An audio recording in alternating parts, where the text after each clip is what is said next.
Hello दोस्तों, कैसे हैं आप लोग। आज हम लोग बीपीएससी मेंस का जो सिलेबस है paper one GS paper one के सिलेबस जो है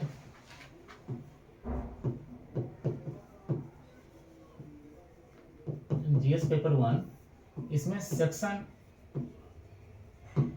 सी में स्टैटिस्टिक्स जो होता है, इसमें स्पेशली डीआई डेटा इंटरप्रिटेशन, ये हम लोग देखते हैं कि 72 मार्क्स का डेटा इंटरप्रिटेशन से क्वेश्चंस आते हैं, जिसमें क्या होते हैं 2 क्वेश्चंस, ठीक है।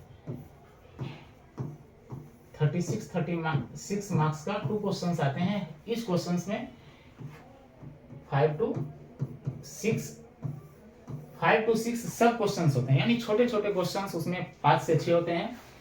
तो स्टैटिस्टिक्स जो है डेटा इंटरप्रिटेशन का सिर्फ 2 क्वेश्चन हमें सोल्व करना है, और कंप्लीट अगर आप सही तरीके से process by process step by step solve करते हैं तो ये 72 मार्क्स आपको इजी वे में आप फेच कर सकते हैं।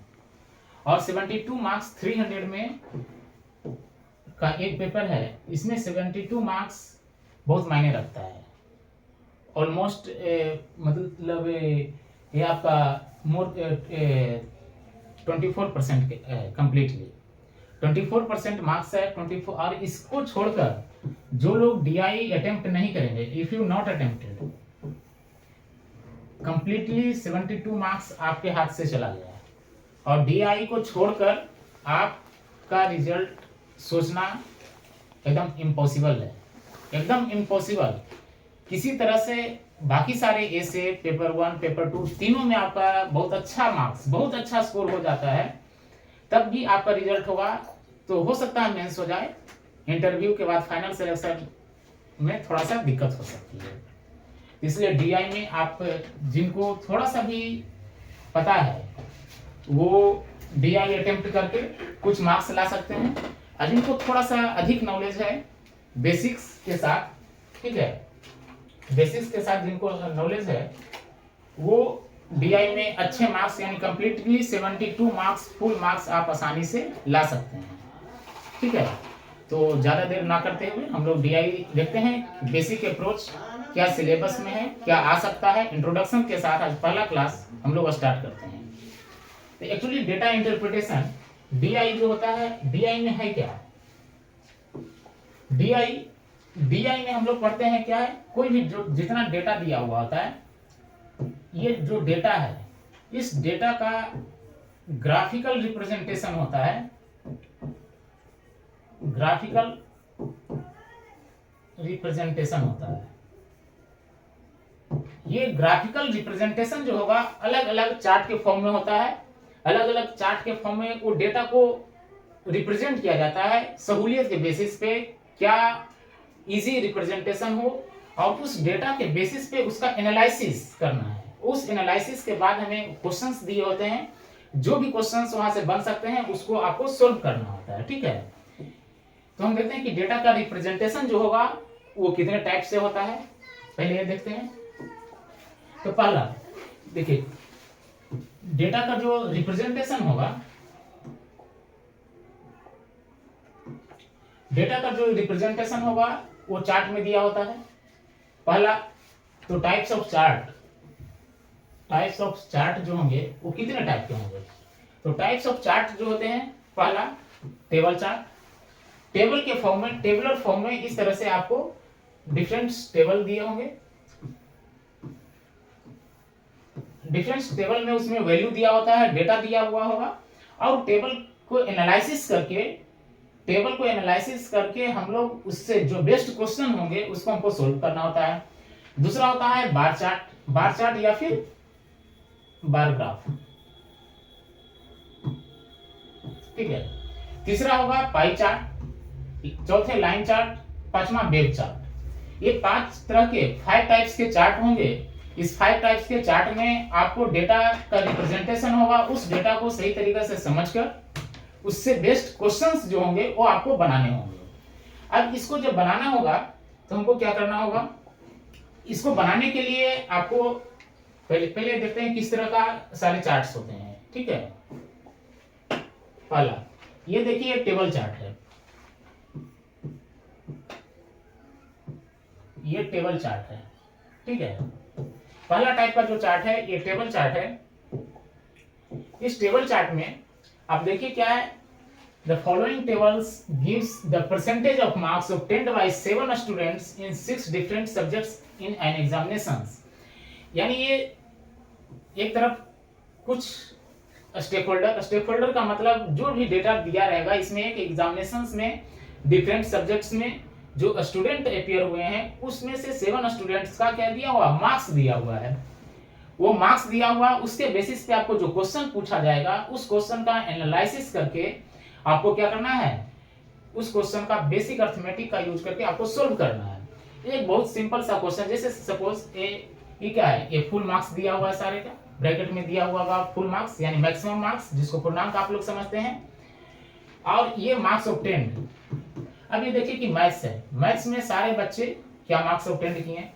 इधर से देखेंगे तो आयुष, हमने आपको दोनों तरफ से पढ़ने आना चाहिए। आयुष अपने ये जो 6 सब्जेक्ट्स हैं आयुष का मार्क्स क्या है, या इस तरफ से देखेंगे तो फिजिक्स में कौन कौन सा बच्चा कितना मार्क्स आया। तो किसी भी तरह से आपको क्वेश्चन जो क्या है कि पूछा जा सकता है, केमिस्ट्री 2 सब्जेक्ट का कंपेयर करके, किसी पर्टिकुलर स्टूडेंट का अलग अलग सब्जेक्ट के बेसिस पे किसका कितना परसेंट मार्क्स आया, किस रेशियो में मार्क्स आया, एवरेज क्या है, यानी जो बेसिक अर्थमेटिक्स होगा। ठीक है, basic arithmetics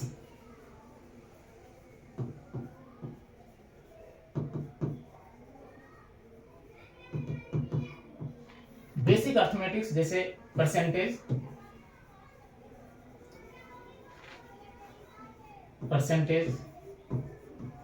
average, ratio and proportion. ठीक है, एवरेज क्या हुआ, औसत, ये हुआ प्रतिशत, ये क्या हुआ अनुपात और समानुपात। या फिर आगे जो देखेंगे हमको profit and loss, time and distance.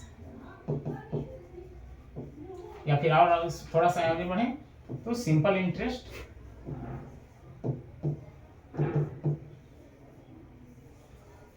ये सफिशिएंट है मेनली ये 3। और आगे बढ़े तो 2-3 और। ये बेसिक अर्थमेटिक जो है, ये बेसिक्स इसका आपको पता होना चाहिए कि परसेंटेज कैसे कैलकुलेट होता है, एवरेज कैसे कैलकुलेट होता है, रेशियो प्रोपोर्शन कैसे कैलकुलेट होता है, सारा का कंपैरिजन। अगर प्रॉफिट लॉस से रिलेटेड डेटा दिया हुआ है तो प्रॉफिट लॉस से related CP, cost price, selling price, ये सारे का हमको फॉर्मूला आना चाहिए। टाइम एंड डिस्टेंस का basic formula, speed, time, distance, simple interest का बेसिक, मैंने ज्यादा नहीं, आपको 10th लेवल तक का, क्लास 10 तक का बेसिक अर्थमेटिक, ये सारे से रिलेटेड बेसिक सिंपल फॉर्मूला आपको पता होना चाहिए। इसको निकालने का सिंपल प्रोसेस पता होना चाहिए, और उसके बाद उस प्रोसेस के बेसिस पे जो हमें चार्ट दिए रहेंगे, जो क्वेश्चंस दिए रहेंगे, उस क्वेश्चन पे हम लोग वर्क करेंगे आपका, और स्टेप बाय स्टेप मार्किंग करेंगे, फुल मार्क्स आपको आएगा। ठीक है, ये देखते हैं कि पहले इस जस्ट ये क्या है। पहला हम इंट्रोडक्शन देखते हैं, टेबल चार्ट।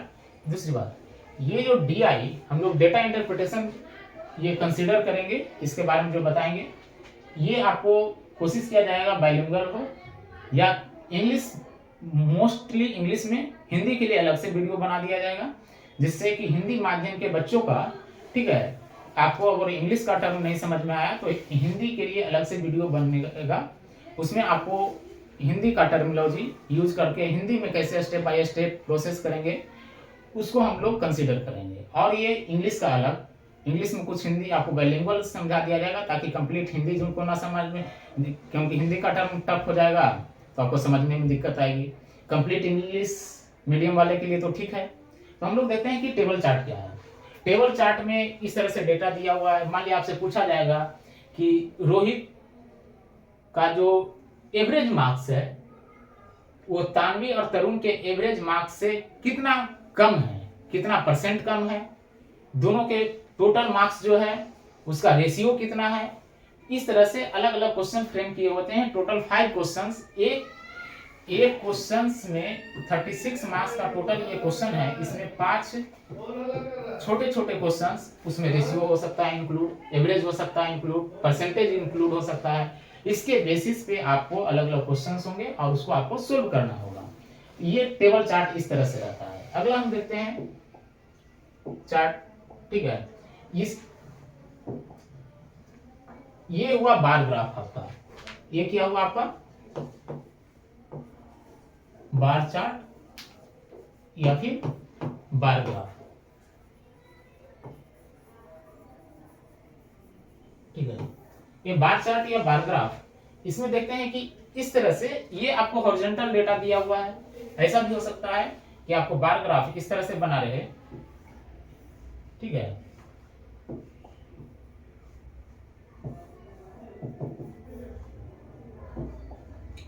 बार चार्ट में इस तरह से भी चार्ट बना होता है, बार ग्राफ इस तरह से।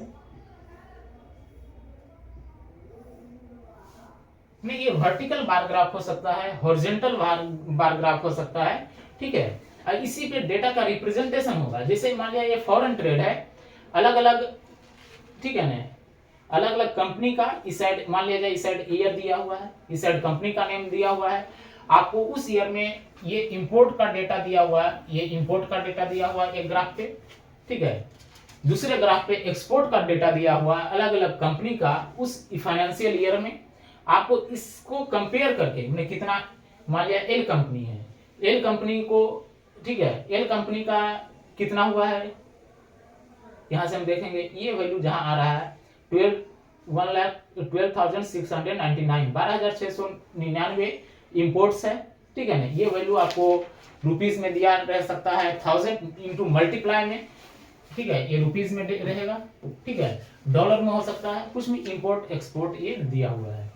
अब आपको इससे क्वेश्चन फ्रेम क्या रहेगा, इंपोर्ट एक्सपोर्ट का रेशियो पूछेगा, किसी पर्टिकुलर कंपनी का दूसरे कंपनी से रिलेट करके उसका एवरेज पूछ सकता है, किसका ज्यादा हुआ किसका कम हुआ।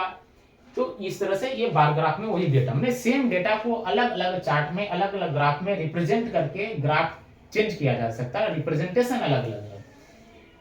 तीसरा ये होता है पाई चार्ट।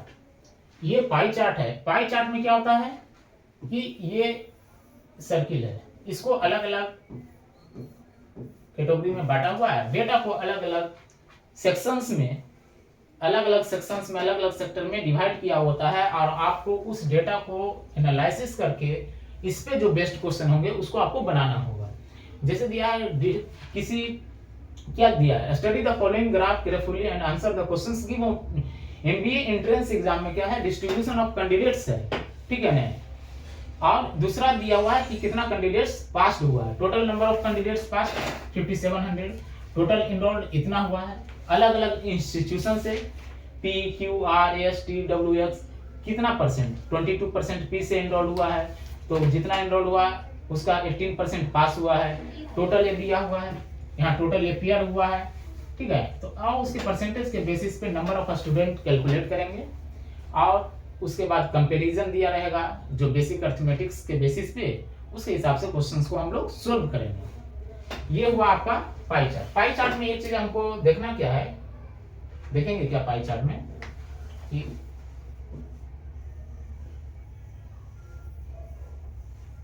मैं यही बताता हूं। पाई चार्ट में एक चीज हमको ध्यान क्या देना है, पाई चार्ट क्या होता है, एक सर्कुलर रिप्रेजेंटेशन है डेटा का। तो आप ये जानते हैं कि सर्किल है, सर्किल में टोटल 360 डिग्री होता है, ठीक है, 360 डिग्री है और इसको अलग अलग सेक्शन में डिवाइड कर दिया गया, ठीक है। मान लिया जाए ये आपका 60 डिग्री है, ठीक है, ये 100 डिग्री है, ये 120 डिग्री है, ठीक है, और ये 80 डिग्री है। ये आप ये देखिए ये डिग्री में दिया हुआ है और दूसरी तरीका से परसेंटेज दिया हुआ है। आपको ये ध्यान देना है कि टोटल यहाँ 360 डिग्री इज इक्वल टू 100% होता है। आपको ये पाई चार्ट में एक बेसिक चीज आपको ये पता होना चाहिए कि टोटल 360 डिग्री को अगर परसेंटेज में कंसीडरेशन किया जाएगा तो परसेंटेज में 100% कंसीडर किया जाएगा और उसके बेसिस पे जितना डिग्री है उतना परसेंट हम लोग कंसीडर करेंगे। 360 डिग्री इज इक्वल टू 100% है, तो इस सेक्शन का ये सेक्शन कितना परसेंट होगा? तो ये सेक्शन क्या होगा? 360 डिग्री इज इक्वल टू 100%, तो 60 डिग्री इज इक्वल टू कितना परसेंट होगा? 100 divided by 360 into 60 that is 6 350 यानी 50/3%। ठीक है, यानी पाई चार्ट में एक सिंपल सा, जहां बच्चे क्या होता है सोल्व नहीं कर पाते हैं क्वेश्चन, वहां क्या प्रॉब्लम है कि ये परसेंटेज में दे दिया या कभी कभी डेटा को डिग्री में दे दिएगा और डिग्री से आपको जो एग्जांपल रहेगा क्वेश्चन रहेगा परसेंटेज कैलकुलेट करना, तो आप क्या सोचेंगे कि वो तो डिग्री दिया हुआ है, परसेंटेज यहाँ से कैसे कैलकुलेट करें? तो बेसिक्स हम लोग जाते हैं, टोटल डिग्री क्या होता है? 360 डिग्री होता है, आप परसेंट में चलते हैं तो 100% होता है। तो इसको अगर परसेंट में देखिए कभी भी 100% है, मान लिया इसी से पूछ दिया कितना डिग्री में कैलकुलेट करना है, तो 18%, 100% इज इक्वल टू क्या है? 360 डिग्री, 18% तो 1% क्या होगा? 360 डिवाइडेड बाई 100, 18%। ठीक है, 360 इंटू 18 डिवाइडेड बाई 100, इसको कैंसिल आउट करेंगे, इसको नहीं करेंगे, ये जितना कैलकुलेट करके आएगा वो आपका क्या होगा? डिग्री इसको बनाना होगा। ठीक है, तो इस तरह से क्या है, यहाँ दो कन्वर्जन आपको पता होना चाहिए, ये पाई चार्ट से रिलेटेड है। अगला हम लोग देखते हैं क्या है। अगला देखिए ये लाइन ग्राफ है, ये क्या है? लाइन चार्ट या फिर लाइन ग्राफ।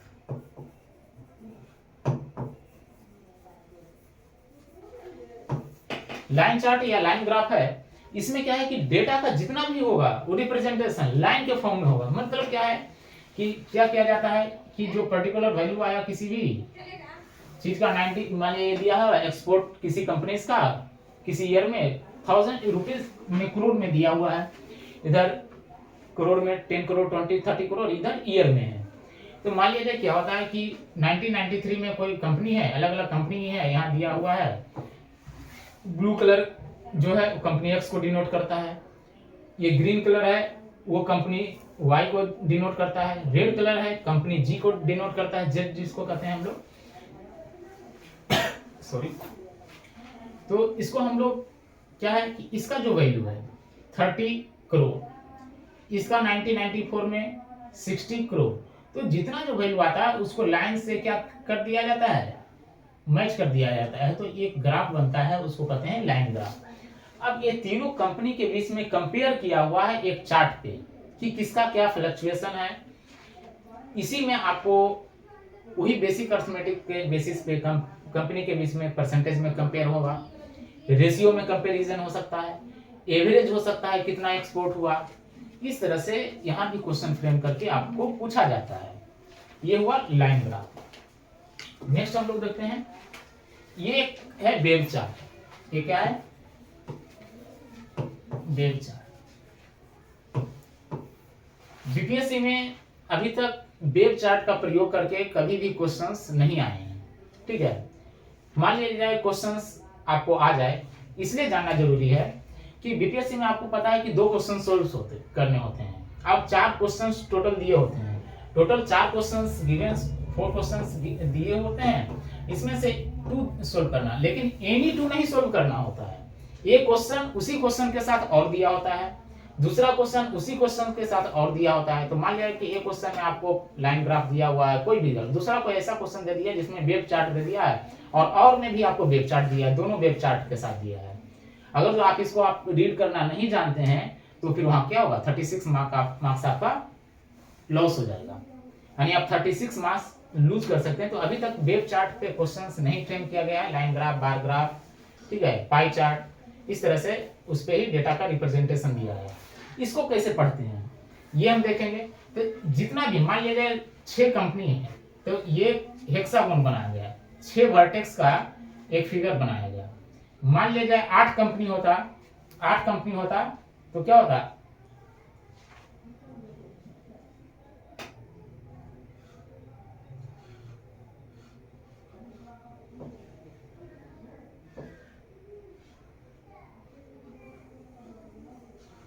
आठ ये वर्टेक्स, यानी एक वर्टेक्स पे सारे वर्टेक्स से अलग अलग इंफॉर्मेशन दिया होता है, और उस इंफॉर्मेशन को लाइन के ज्वाइन कर करके सबको मैच किया हुआ होता है। जैसे मान लिया किसी, ठीक है, कोई कंपनी है, उसका बजट एलोकेशन किया हुआ, स्पेंड उसमें एक्चुअल स्पेंडिंग किया हुआ, अलग अलग एडमिनिस्ट्रेशन पे कितना बजट एलोकेट हुआ, सेल्स पे कितना बजट एलोकेट हुआ, मार्केटिंग पे कितना बजट एलोकेट हुआ, डेवलपमेंट पे कितना बजट एलोकेट हुआ, कस्टमर सपोर्ट पे कितना एलोकेट हुआ, इंफॉर्मेशन टेक्नोलॉजी पे कितना बजट एलोकेट हुआ, इसको वेब चार्ट के थ्रू रिप्रेजेंट किया गया है।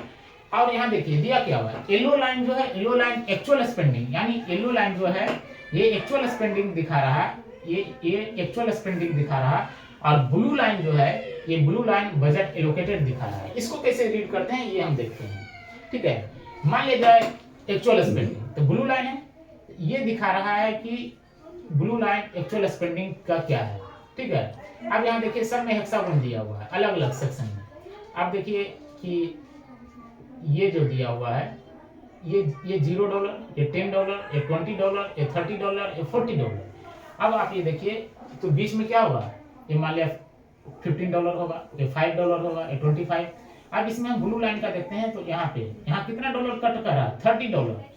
तो $30 सेल्स पे है, $30 कितना पे है, सेल्स पे $30, ये क्या है, एलोकेशन है बजट का, लेकिन स्पेंडिंग कितना हो रहा है सेल्स पे, ठीक है, वो कंसीडर करेंगे, ये येलो लाइन से होगा $40। अब बताइए कि इसमें क्या है, इसमें बजट एलोकेशन इंफॉर्मेशन टेक्नोलॉजी पे ये ग्राफ देखिए कितना जा रहा है, इसको मैच करेंगे, ये $20 का है, ये जो है ये $20 का, ये हेक्सागोन जो है, ये हेक्सागोन कंप्लीट जो इंफॉर्मेशन वर्टेक्स पे है, ये $20 का है, $20। तो अब इंफॉर्मेशन टेक्नोलॉजी पे क्या है, एलोकेशन है $20 का, लेकिन खर्च कितना हो रहा है, ये देखिए यहाँ पे कोई डेटा आएगा जो कि ये $20 से कम आएगा, ठीक है। Same way computer customer support पे ये ब्लू लाइन दिखा रहा क्या, एलोकेटेड बजट। तब ये देखेंगे कि ये जो ग्राफ है, ये ग्राफ कितना है, ये $10 है, तो ये $15 होगा, यानी ये लाइन जो है ये $15 है, ये $15 को रिप्रेजेंट कर रहा है। और यहाँ देख रहे हैं क्या कि एलोकेटेड बजट और एक्चुअल स्पेंडिंग दोनों क्या है, इसी पे पार्ट क्रॉस कर रहा है, यानी $15 पे ही जितना बजट एलोकेटेड हुआ उतने ही उसका स्पेंडिंग हुआ। यानी जितना वर्टेक्स ही है, ये वर्टेक्स पे जो पॉइंट आएगा जिस भी ग्राफ का, वो उसका वैल्यू बताएगा। और ये जो वर्टेक्स का आउटसाइड पॉइंट है, ये सब वो आपको स्टेक होल्डर में जितना आइटम्स है या जितना कैटेगरी है उसको ये बताएगा। अगर 8 कैटेगरी होता तो एक 8 वर्टेक्स वाला बनाया जाता, ऑक्टागोन बनाया जाता, और इसके कंसीडरिंग सबका वैल्यू दिया हुआ। तो वेब चार्ट आपको पढ़ने आना चाहिए। वर्टिसेस जितने भी वर्टेक्स होंगे इसके, वो सारे वर्टेक्स पे आइटम्स दिए होंगे या फिर क्या क्या कैटेगरीज है वो दिए हुए होंगे, और उस वर्टेक्स का वैल्यू भी दिया होगा इन साइड में, ठीक है, कि किस वर्टेक्स का क्या वैल्यू है। वही वैल्यू इस फिगर के लिए सारे वर्टेक्स के होगा। इस फिगर के सारे वर्टेक्स का वैल्यू क्या होगा, ये 40 है, ये 50 है, तो ये $45 होगा, ठीक है। इस तरह से ये वेब चार्ट है, इसमें भी कंपेयर करके बेसिस, रेशियो, प्रोपोर्शन, परसेंटेज, ये सारे का बेसिस पे क्वेश्चन फ्रेम होंगे। अब हम लोग देखते हैं कि last year BPSC 69th BPSC में जो क्वेश्चन आया किस तरह के आए। थोड़ा सा हमको क्वेश्चन का पता होना चाहिए कि क्वेश्चन किस फॉर्मेट में पूछता है, क्वेश्चन किस टाइप बेसिस पे है, किस ग्राफ का यूज करके देखते हैं, क्या यही सब ग्राफ यूज है। तो ये देखिए ये क्या है, ये टेबल चार्ट है। ये टेबल चार्ट में क्या दिया है, study the following table carefully and answer the questions given below this. ये 3 कंपनीज हैं, XYZ 3 कंपनी है, वो आइडेंटिकल सोप साबुन बनाते हैं, और वो कितना यूनिट सेल करता है उसको ये दिया हुआ है, ठीक है। ये देखिए XYZ 3 कंपनी है, 3 कंपनी, ये ओवर द ईयर दिया हुआ, यानी 2011 में ये क्या है, कितना, ये लाख में, यानी 3 लाख 2011 में 3 लाख सेल किया। लेकिन यहाँ दिया है एक कॉलम में क्या है, यूनिट प्राइस, यानी पर यूनिट कितना सोप का कॉस्ट है। यहाँ आपको एक फॉर्मूला दिया हुआ, इसी के टोटल सेल्स कितना होगा, selling price into unit sold. तो बेसिकली तो ऑब्वियसली पता है कि एक जितना यूनिट बेचेगा टोटल यूनिट के वैल्यू से मल्टीप्लाई कर देंगे पर यूनिट कॉस्ट से, तो उसे क्या आ जाएगा, टोटल वैल्यू आ जाएगा सेल्स का। अब ये देखिए एक्स कंपनी का 3 लाख रुपीज, ठीक है, पर या सेल्स 3 लाख यूनिट पर प्राइस 5 रुपीज क्या है पर यूनिट है सोल्ड किया। टोटल सेल्स कितना हुआ 3 लाख रुपीज का, एक यूनिट का कॉस्ट है 5, ठीक है। तो कितना यूनिट सोल्ड हुआ, तो क्या करेंगे, डिवाइड करेंगे 3 लाख में 5 से, आ जाएगा नंबर ऑफ। उसी तरह से Y का डेटा दिया हुआ, उसी जे का डेटा दिया हुआ, जी का ने जेड कंपनी का। अब ये तीनों कंपनी का टोटल कितना सेल्स किया, कितना यूनिट सोल्ड हुआ, इसके बेसिस पे आपको क्वेश्चन दिया हुआ है। किस ईयर में, 2015 में कितना 3.6 लाख रुपीस का सेल किया, उस वक्त क्या प्राइस था एक्स कंपनी का 9 रुपीज पर यूनिट। तो टोटल नंबर ऑफ कितना आइटम सोल्ड हुआ ये पता चलेगा। वाई का अगर 2015 में देखते हैं, ये तो क्या है 4.2 लाख टोटल इसका कॉस्ट है, जितना सोल्ड किया आइटम मार्केट में। पर यूनिट कितना था प्राइस उसका, आइटम सोप का, साबुन का 6 रुपये पर यूनिट, कितना साबुन उसने क्या किया, सेल किया, ये इससे कैलकुलेट होगा। उस तरह से जेड कंपनी का। अब देखिए क्वेश्चन पूछ रहा क्या, what was the average price of soap in year 2013। तो सोप का एवरेज प्राइस 2013 में कितना था, मैं देखिए वर्ष 2013 में साबुन का औसत मूल्य क्या था, एवरेज कैलकुलेट करना है। तो कैसे कैलकुलेट, 2013 देखते हैं, ठीक है। 2013 में हमको ये पता है कि 3.5 लाख का सेल कौन किया, एक्स सेल किया, वाई सेल किया 4.5 लाख का, जेड सेल किया 4 लाख का। हमको एवरेज प्राइस कैलकुलेट करना है। तो एवरेज प्राइस क्या होगा, average price is equal to total price by total item sold, total item sold. अब ये बताइए, यहाँ पर यूनिट दिया हुआ है, ये 3.5 लाख रुपया का सेल किया और 7 रुपये पर यूनिट था। तो इसने कितना आइटम को सोल्ड किया, इससे ये कैलकुलेट होकर आएगा कितना आइटम सोल्ड किया। तो 3.5 लाख क्या है पर यूनिट, 7 रुपये पर यूनिट, डेसिमल रिमूव करेंगे 10 5, ठीक है, इधर से 1 0, यानी इसने कितना किया 50,000 सोप को क्या किया, सेल किया। दिया हुआ है soaps are sold by number of units, total sales. इसी में देखें ना, यूनिट सोल्ड अगर आपको कैलकुलेट करना है तो इसको इधर लाके आप क्या करेंगे, डिवाइड करेंगे ना, total sales divided by selling price, इससे इसका कितना आइटम सोल्ड किया, इससे इसका कितना आइटम सोल्ड हुआ 7, इसका आ जाएगा 2013 में 90,000, इसका कितना होगा ये कैलकुलेट होगा 50,000। इस तरह से total items, total value price में और टोटल आइटम सोल्ड इस डेटा से निकल के आएगा, उससे डिवाइड करेंगे तो क्या होगा, एवरेज प्राइस वर्ष 2013 में साबुन का एवरेज प्राइस क्या था पर यूनिट, वो कैलकुलेट होके आ जाएगा। नेक्स्ट में क्या करा, एक्स के लिए 2011 की तुलना में 12 में बेची गई इकाइयों में कितने प्रतिशत की कमी हुई। तो कंपनी एक्स ये है, ठीक है, एक्स में कह रहा है 2011 और 2012 में, ये दो ईयर को कंपेयर कर रहा है। 2011 और 2012 में जो साबुन सेल किया गया वो कितना परसेंट कम हुआ। तो यहां से कैलकुलेट करेंगे कितना, 3 लाख रुपए का साबुन सेल किया, 5 उस वक्त प्राइस कितना था एक साबुन का 5 रुपया। अब नेक्स्ट ईयर क्या है कि 3 लाख का बेचा, लेकिन उस वक्त प्राइस कितना था 6, ठीक है, 6 रुपीज पर साबुन। तो सोचिए कि इसमें कितना कितना आइटम सोल्ड किया है, ये कैसे कैलकुलेट होगा?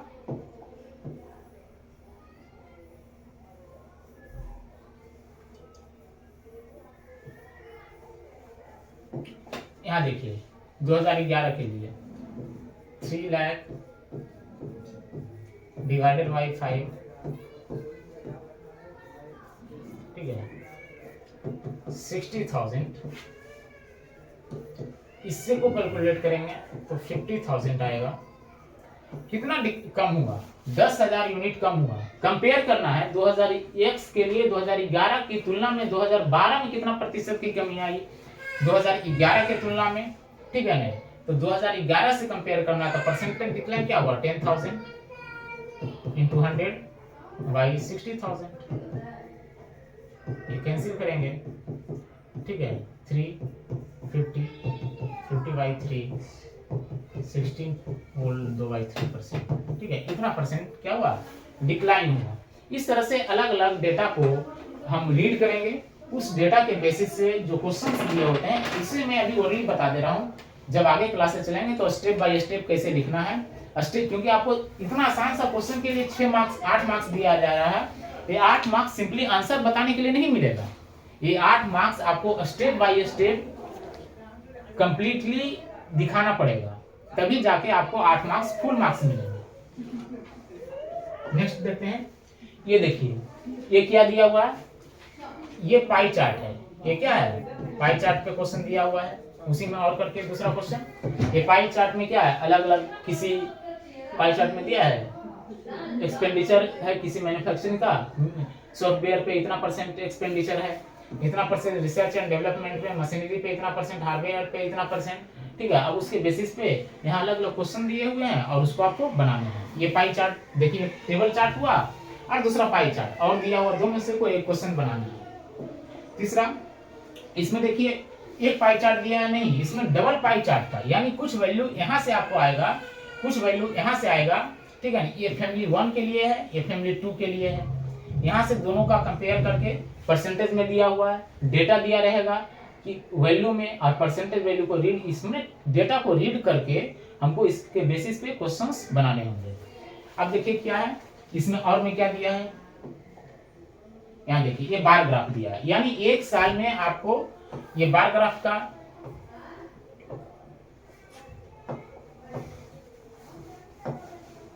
बार ग्राफ, इससे जस्ट पहले क्या था पाई चार्ट, उससे पहले टेबल चार्ट, यानी एक साल में 3 चार्ट का उपयोग करके टोटल 4 क्वेश्चन फ्रेम किया एग्जामिनेशंस में, और उसके बेसिस पे आपको क्वेश्चंस दिए गए हैं। यानी आपको अगर पता है तो बन जाएगा 72 मार्क्स, अदरवाइज आपके हाथ से 72 मार्क्स गया, ठीक है। तो ये रहे आपको कितने टाइम जो चार्ट्स हैं और चार्ट के बेसिस पे, लेकिन आपको इसमें पता होना चाहिए कि ये सॉल्यूशन तभी होगा जब आपको बेसिक अरिथमेटिक्स जैसे एवरेज, ठीक है, percentage, ratio, time and distance, speed, time and distance, ठीक है, प्रॉफिट लॉस,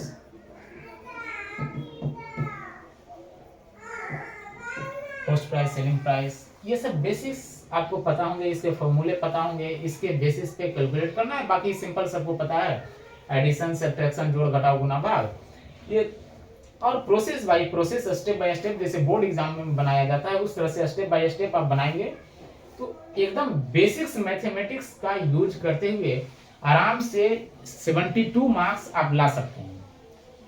72 मार्क्स 24% होता है। अगर जो आप इसको छोड़ देते हैं, एक भी गलत गया तो आपका 36 मार्क्स चला जाएगा, यानी 12% नंबर ऐसे। अगर जो आप इसको अच्छे तरीका से बनाते हैं तो फुल मार्क्स 72 आ सकते हैं। जब भी मैंने दिया है मेंस तो इसमें फुल 72 मार्क्स हमको आया है, क्योंकि आपको स्टेप बाय स्टेप आपको पता होगा। ऐसा नहीं कि आपको ओनली शॉर्टकट में कहीं कैलकुलेशन प्लस माइनस करके आंसर ले आए तो वो नहीं मिलेगा, वो 1 नंबर हाफ नंबर कहीं मिलेगा। 4-5 लाइन जितना में वो बनता है सबको फ्रंट में वहीं पे शो करके आपको दिखाना होगा और ये आ जाएगा आपका फुल मार्क्स, और बहुत इजी वे में। बाकी किसी भी ऐसे हो, आईआर हो, पॉलिटी हो, इकोनॉमिक्स हो, किसी भी सब्जेक्ट का जो है आपको 10 मार्क्स का क्वेश्चन है तो मैक्सिमम कितना ही अच्छा आंसर लिख देंगे तो 10 मार्क्स के क्वेश्चन में 7 नंबर 6 नंबर, किसी को एक्सट्रीमली रहा 8 नंबर तो दिया नहीं जाएगा शॉर्ट में, maximum 7 number 6 number 2 number 3 number दिया जा सकता है। लेकिन यहाँ क्या है, यहाँ आपको कंप्लीटली फुल मार्क्स मिलेगा। मैथ्स का यही एक खासियत है, और कोई इजी चीज नहीं, बेसिक मैथमेटिक्स आपको पता होना चाहिए, उसके बाद आपको पूरे के पूरे मार्क्स इसमें आएंगे। ओके, हम लोग नेक्स्ट वीडियो में क्या करेंगे, पहले 68 और 69 2 साल का जो क्वेश्चंस आया है हम उसको एक बार देखने की कोशिश करेंगे, और ये देखेंगे कि कैसे स्टेप बाय स्टेप हमको बनाना है, और उसके बाद हम आगे कुछ क्वेश्चंस प्रैक्टिस करवाएंगे। दोनों जो होगा, हिंदी मीडियम के लिए अलग वीडियो, इंग्लिश मीडियम के लिए अलग वीडियो, ताकि आपको ये दिक्कत ना हो, क्योंकि लोगों का कहना है कि बाइलिंगुअल बताइए या फिर हिंदी इंग्लिश दोनों। ठीक है, तो मैं कोशिश करूंगा कि हिंदी के लिए अलग वीडियो हो, ऐसे इंग्लिश वाले में तो हिंदी उतना यूज हो जाता है कि आप समझ सकते हैं। Okay, thank you, next video में फिर से मिलते हैं।